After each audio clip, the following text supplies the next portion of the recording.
Welcome to the Binge Breakers podcast. I'm Jacqueline. I am here to teach you how I overcame bulimia and my binge eating disorder, and how you can too. Through simple steps of mind management, repairing your relationship with yourself, understanding your habits, and intuitive eating. Disclaimer: this recording is not intended to be utilized as medical advice or a medical diagnosis. If you think you're in need of medical attention or treatment, please seek it immediately. This recording will also contain sensitive subjects such as binging and purging, weight, and depression. Please listen at your own discretion and do what you think is best for you. Hey guys, this is Jacqueline from the future/past. It's the future in this episode, but it's going to be the past since you're still going to be listening to it on Friday. However, this episode is going to be a little bit different today. It has nothing to do with bulimia, and I don't want to, for those of you guys that are new to this podcast, just checking out, looking for bulimia specific advice, go check out one of my other episodes. This episode is going to be more of a personal story and the lessons I learned from it, but I still think you can take away a lot from it. And I really enjoy when podcast hosts that I follow listen or share personal stories of theirs, because it makes me feel like they're a real person and I get to know them on a deeper level. And it's sometimes I learn things that I wouldn't have expected to. It just shows their humanity. So yeah, that's what this podcast episode is going to be about. And it's going to be all about my car crash that occurred on Sunday. But first, I always like to give a little update and basically what's going on with coaching. And so my coaching one-to-one has been booked for a while now, but I will have 2 spots available starting next week. If you would like to be coached by me, start a coaching relationship one-on-one, you can sign up through my website link. Now, also the group coaching, that is going fantastically. It's so cool to have these tight-knit, it's a group of 4 women actually that are coaching together, and it just is such a nice, safe, powerful community, because everyone in the group is in a different spot in their recovery. Some people are really maybe like doing good, no binging and purging. Some people are still in the thick of binging and purging. Some people are just teeter-tottering. They're all in different places and they all have their own strengths and things that they're still struggling with. And just like today, as an example, someone came on the group, was really doing really well, and was explaining that while I was talking to her. Then another person came on and shared that she was really struggling. And then all the other people in the chat and the group that day commented and said, like, it's okay, you can get through this. And people gave advice to this person on, when they had been there, that they totally understand that it's happened to them and now look where they are. It was real life encouragement from real life people going through it in the moment. It was so powerful and so cool to see. And I think there's something about group coaching that can offer my clients and people out there that I can't offer them. Because it's one thing to hear, like, you can do it from me, someone who has gone through it and is now on the other side. It's not that I'm perfect in everything, but in that aspect, I am further ahead of the game. But to hear it from your people that are almost, around the same space and time and point in their recovery journey, to hear advice from them, people are still going through it, I just think it is invaluable. So excited that I opened up a group and that it's going so well. The next group will start, the next 3-month group will start in August. Deadline to sign up for that is July 28th, I believe. And you can apply in the podcast link description, or the podcast description link. And what happens if you apply is you'll get an email from me. We'll set up a little consult, make sure it's appropriate for you, and then we'll get you started. So you guys can check those both out. Enjoy the episode. I don't want to waste any more of your guys' time. Talk to you guys later. Bye. This weekend, I was going about my business. I was really excited because I was going to go to the gym. Weekends are such a time for me to recuperate, especially that this past month was really busy. So I've really been just taking a chill pill these weekends. But I was on my way to the gym, and then I was going to go to the grocery store. I was going to be productive, clean the house, stuff like that. I was turning left outside of my apartment complex, and then completely smashed into someone else's car who was going the opposite direction. And I thought I wasn't on my cell phone, and I still hit someone that seemingly came out of nowhere, but it was definitely all my fault. And it really happened in the flash of an eye. The insurance person I was talking to this morning asked me, did you try to swerve? Did you honk your horn, try to take any evasive action. And I was like, no, the only time I realized someone was there was that I got hit. And so afterwards, I'm okay. And thankfully, the people in the car are okay too. But when I got out of the car to see if they were all right, their car is in the middle of the road, just stopping. I was able to pull my car off, still functional, um, barely. But the other person, I see this woman get out of the car and she doesn't speak English, only Spanish. It's very common here in Miami. It's more common to speak Spanish than it is to speak English here. And she didn't speak English at all, it seemed. And she was just hysterical and crying and clearly like livid with me, which is understandable because I just crashed into her car out of nowhere. And then I come to realize she was checking someone that was in the back seat, and it was this 6-year-old girl. And I just had this wave of nausea and guilt and shame wash over me. And I had this thought of, oh my God, like this girl's hurt. She is hurt. Someone's hurt. I could have killed these people. I know that they're still alive, but they could be severely injured. What have I done? Just over and over my mind was saying, like, what have I done? I'm talking about it right now because I still feel really emotional about it. I don't know, because I know that it was an accident. I know I didn't try to hurt these people, but it was so jarring to think that you had done something completely fine, and then your mind, like, I don't, my boyfriend asked me after what was I thinking, not in a mean way, just thinking, where was your mind at when that happened? I'm curious, very compassionate. And I told him, I don't know. I just looked, I did not see anyone. And it's almost like my mind played a trick on me. It really freaked me out. But anyway, that was going through my mind. There's kind of emotions that were there, but I had that. And then I immediately also wanted to have the other reaction of saying, I'm sorry, I didn't mean to. It was an accident. And not in, that's something you say when you make a mistake. I had that initial gut reaction to defend and make amends and try to make this woman who was, yelling at me. She was speaking in Spanish, but she kept pointing to her eyes and like the road, like saying in a way, were you even looking? What were you doing? That sort of thing is what I assumed she was saying, and just yelling at me. She's shaking her head. And I just kind of stepped back, and I realized after a couple seconds, like, not only does she not speak English, it doesn't matter. She needs to hate me right now. And that's the first thing I remember thinking that made me stop. Even though I was feeling all these emotions, I just thought, no, she needs to be mad at someone right now. And I just crashed into her car, me trying to change her emotions, me trying to get her to forgive me on the spot. That's not going to work, and it's not going to help the situation. Me trying to get her to forgive me is me trying to make myself feel better. And she is going through an emotional, traumatic response. Someone just hit her car, almost killed her daughter and herself. She needs to be upset and go through that. So I just kind of stopped, and I called the police, right? Because especially since she didn't speak in English, I didn't know what else to do. Called the police, and we waited on the side of the road.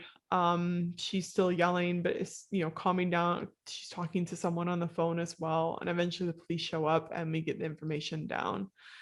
And it took a while. Eventually her husband showed up and her son, who both spoke English, and they communicated with me for a little bit. And the husband was obviously very mad. But all of this, I'm rambling at this point, but all this to say, this was an event that I was not expecting to not purposefully do, but I felt so much shame and guilt. And I also felt such a deep distrust in myself because it happened in such a way that was baffling to me. I kept going over and over again in my mind, like, how did I not see them? How did that happen? What the hell was I doing? What was I thinking? And it just created this response where it's like, I can't drive again. I can't ever drive again. This is ridiculous that I did this. You cannot be trusted. And it was similar to what I would say when I first started binging and purging, and when I would make mistakes earlier on in my bulimia, and just in general, I was mean to myself before I was in bulimia, obviously. And I kept saying things like, you can't be trusted. You're terrible at this. Let's just not even try. Let's not go back. And it was very harsh. And eventually I had just listened to a podcast a few weeks earlier about, it's okay to suck sometimes. And so I thought, that's not going to work out. I'm going to have to drive at some point. But you're trying to make yourself immediately feel better or trying to change the emotion somehow. Let's just sit with the fact that we fucked up. We messed up. Even though we didn't mean to. It's not like I had the intent to hurt someone, but we fucked up. And you're not going to feel happy about this. And I don't want to feel happy about this. I don't want to change my emotion from feeling sad. But we also don't want to completely go in the opposite direction and beat ourselves up and hate ourselves. We just want to accept responsibility and stay at least collected for this time. And so I was also trying to keep it together because this woman and this woman in particular seemed hysterical, and I'm not trying to down like be mean when I say that. She just was clearly in a heightened emotional state and not thinking very clearly, and rightfully so. So I wanted to stay calm, but in the moment I just remember staying quiet and making sure they were all right and talking to the police. And I saying like, yeah, it's all my fault. It was definitely me. I don't know why in particular that happened, but it definitely happened because of me. All that being said, I want to share with you some tactics I used this weekend to help, and some things that I'm still going through right now. And hopefully for you guys that are going through, maybe you just binge and purged after 6 months of sobriety, not binging and purging, being recovered. Maybe you just keep messing up every single day with it. Who knows what you're going through? Maybe you just got into an accident. I don't know. But I'm going to share with you some of the things that I've been doing this past few days that have been helping me, and some of the things that haven't. So the first thing that really didn't help was resisting emotions, and I kind of talked about that initially. But what really helped in the moment, when she was mad at me, was not trying to defend and not trying to make her like me, or not trying to make her forgive me immediately. Just really accepting the responsibility and saying, it's not that she hates you, she just hates what you did, and she needs someone to blame. She needs someone to make sense of this situation that just happened, and I'm going to be that person. And it really helped me to then just sit into, okay, I'm a human that messed up. I didn't resist feelings of like responsibility or the fact that I hadn't messed up. I didn't try to mask anything. I just was like, it was me. It was definitely me. And that hurt. It really hurt to say that out loud and to really sink into the fact that I am the one that messed this car up. I'm the one that almost like could have killed people. Luckily, it turned out to be much more minor than that, but it could have been very bad. And it hurt to accept that, and just the full responsibility and weight of what could possibly happen. But what would have been far worse is if I had tried to pretend like it wasn't that bad, or pretend like it was their fault or something like that, or try to maybe mask those emotions. I thought about drinking alcohol after that. I really did. I didn't think about it that strongly. It wasn't that intense, but I was like, you know what? I like, fuck it. This could just be nice to have some alcohol and not really think about things. Let's just chill out tonight. I didn't do that. I just was like, no, we're going to sit with this. Other things that didn't help was dwelling in the unknowns. So part of it was, their car seems like it might be repairable, but it might also be totaled. My car is definitely it laughingly enough is drivable, but not really. And so I have to get a new car. And also these people, I was thinking about my insurance, and my insurance, I talked to them today, it is covered because I have coverage for other vehicles, obviously. But there was this panic of me of, what if something goes wrong with the insurance? What if I have to pay out of pocket? What if it isn't covered? What if I did something wrong that's going to make the situation even worse? And I obviously made a claim during the weekend, but my mind, I wouldn't find out fully till Monday. And my mind kept going to what if, what if, what if. And that just constant worry and worrying about something that I can't even control or fix really didn't help me. So what did help was being like, you know what? here, if this happens, I went to the worst case scenarios and I was like, okay, if this happens, this is what I'll have to do. But right now we can't worry about it. We don't know. And it's not going to help us to worry about it. It doesn't fix the problem, doesn't make it happen any faster, any sooner. It just makes us stressed out and worried. So that helped me a lot. It also helps me to talk to others and lean on emotional support a little bit. I talk to my partner a lot. I talked to my parents the next day, just to kind of like admit what happened and everything. And then the last thing was forgiving myself, which is maybe the whole point of this long ramble, this episode that seems all over the place. But I really had to forgive and let go. And it doesn't mean when you forgive someone like that did something awful in your life, it doesn't mean that you were saying you're justifying those actions that they did that you have to you want to forgive them for. I looked at the definition of forgiveness, and it says stop feeling angry or resentful toward someone for an offense, flaw, or mistake. And another definition, which is in terms of money, but it could be, in terms of anything, debt isn't necessarily money, is it says cancel a debt. I get asked a lot from people, like, how do you forgive? How do you forgive yourself for making mistakes? I mean, I don't know how to do that. And I always ask them sometimes, like, how do you forgive your daughter or someone else or your kids or your partner when they do something? And they just kind of say, well, I do it. I let go of what happened. I don't hold on to resentment towards them. It doesn't necessarily make it okay, but I'm not going to hold it against them. I'm not going to keep on bringing it up. And that's kind of what has happened in my life when other people, as you guys know from my confessions, I did some things that really hurt people when I was bulimic, and beyond that, I'm going to continue making mistakes, but what really helped was when they offered me forgiveness, weren't justifying my actions. They weren't saying, oh, it's okay if you continue doing those things. It's okay if you, whatever, it was totally fine when you did them, but they're letting go of the anger, resentment, and they are accepting the reality of what happened and then moving on with it. So when I think about forgiving myself this weekend, what I did was I kind of accepted the reality and I accepted the responsibility. And I said, this happened. It doesn't make it okay. It's still not great, but we can't change it. We can't get a time machine and make this all go away. So we're going to move on and let go of any anger and resentment we have towards ourselves. I do think that even people who have done terrible things, while there should be repercussions, holding on to resentment and anger towards those people really only hurts you because you're the one feeling the anger and resentment. So it's a really interesting concept when you think of not being able to forgive yourself. The only one you're hurting further is you.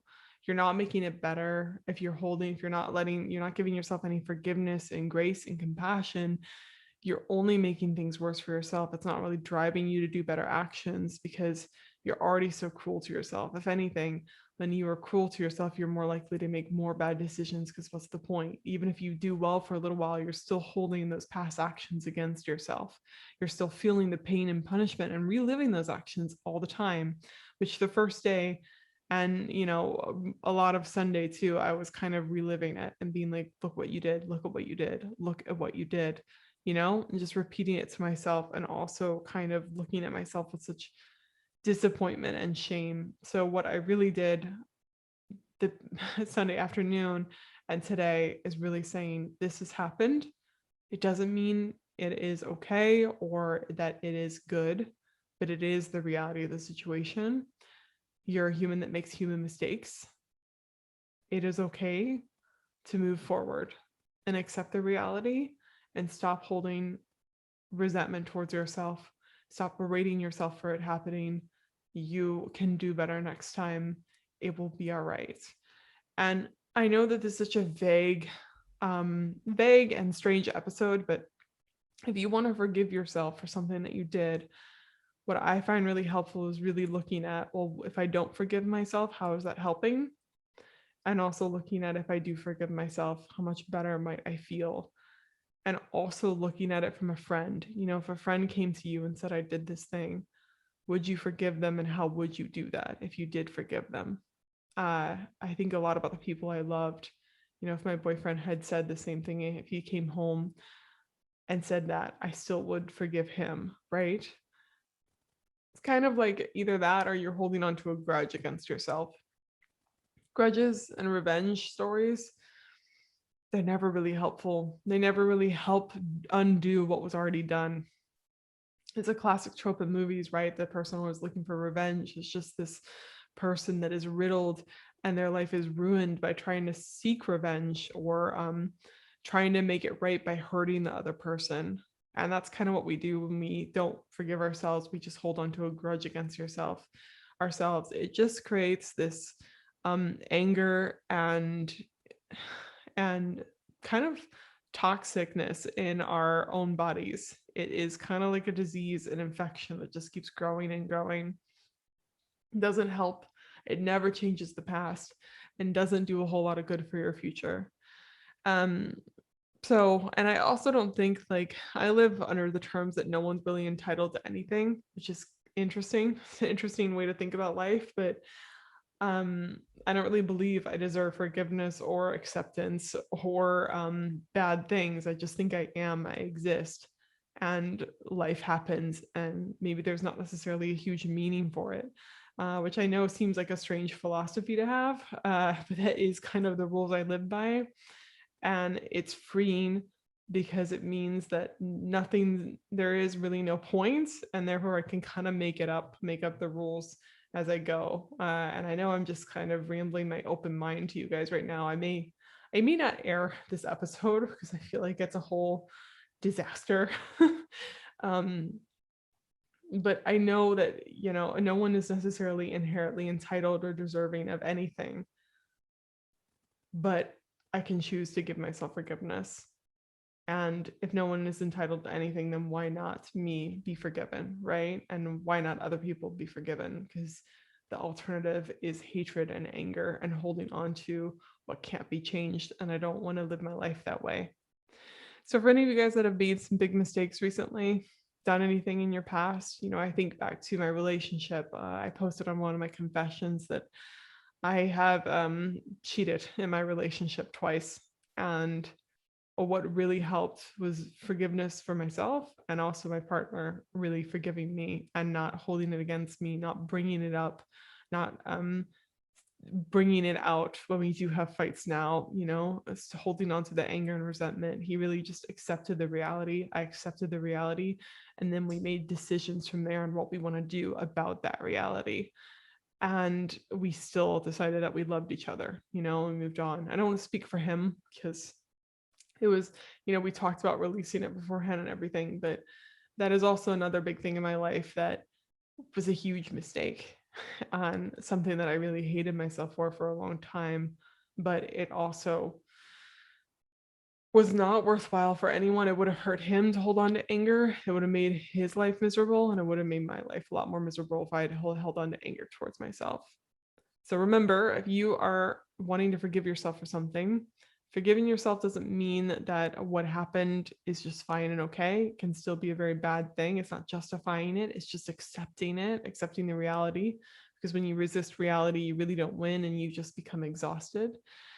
And then it's also just letting go of the anger, right? It's just, and you might be met afterwards with sadness, just a little melancholy, if you will, about the situation, but it's a lot. Anger is an exhausting emotion. I think out of all the emotions I feel, anger is my least favorite.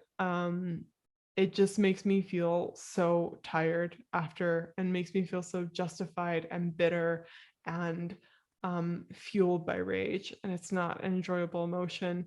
So feeling angry towards myself, I just don't want to do that. And I think that I'm going to live a much better life, and the people around me are going to live a much better life if I'm allowed to forgive myself. So that being said, I know it's a little bit of a somber episode, but I think it was important to share. And it's funny also, on a lighter note, for those of you guys that don't know, my car was not like, I had, no coverage on my car because my car is actually very old.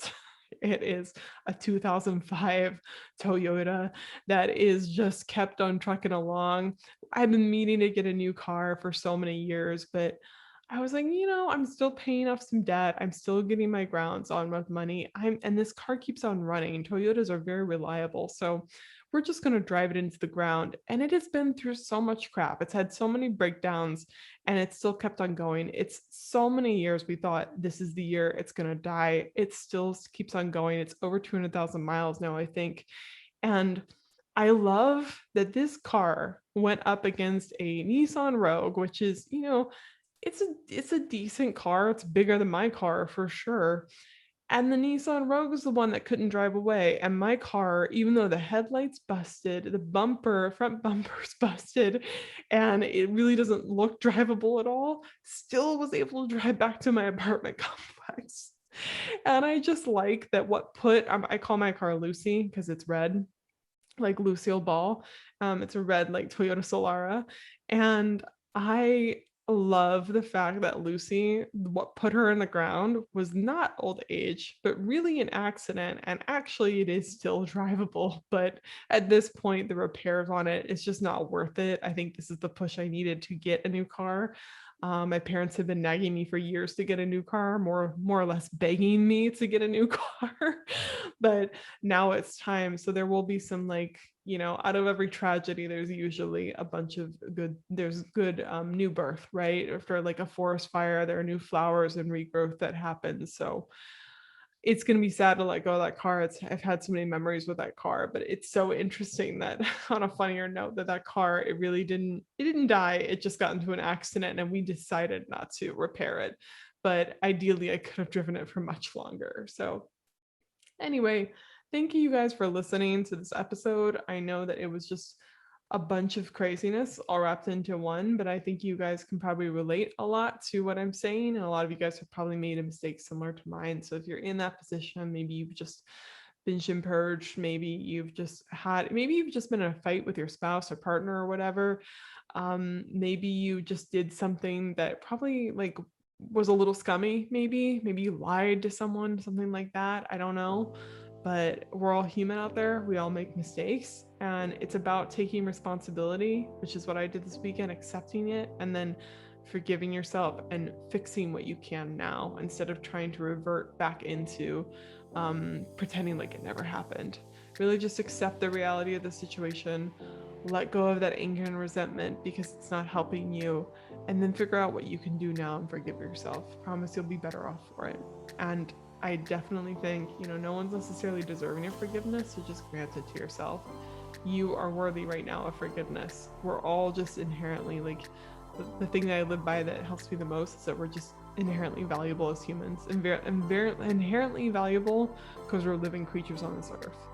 And that is why you're deserving of love. That's why you're deserving of anything. So just grant yourself forgiveness. No one else needs to give you permission for it. No one else needs to tell you what's okay. You get to do it, which is a really beautiful thing. All right, I'll let you guys go. Never give up on yourself, my friends. Hey, if you like this episode, you have to come check out the Binge Breakers Recovery course. If you're trying to recover from bulimia and you're sick of doing it alone and you feel like you've tried a lot of traditional therapies and it's not working with you, come join the course. Go to bingebreakers.com/recovery-course.